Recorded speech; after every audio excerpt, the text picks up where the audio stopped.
আজি পূজা বোলে গাহৰি কাটিছে আমাৰ চাৰিআলিত। তাকে 1 কেজি এটা আনিলোঁ। আৰু বহুত দিন এইবোৰ মই খোৱা নাই। এই বগাটো বহুত এবছৰমানে হ'ল গাইছ, লগভগ এবছৰে হ'ল।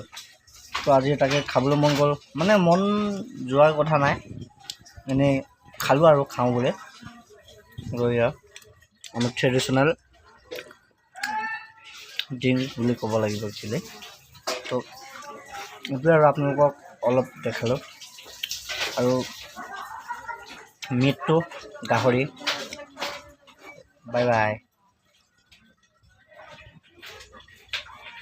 আৰু ড্ৰিংকটো বহুত খাবলৈ ভাল লাগিছে, কিন্তু এইটো বাকীবোৰ মানে বৰ কিবা তিতা কেহা তেনেকুৱা টাইপৰ থাকে, কিন্তু এইটো মিঠা হৈছে, ভাল লাগিছে খাই।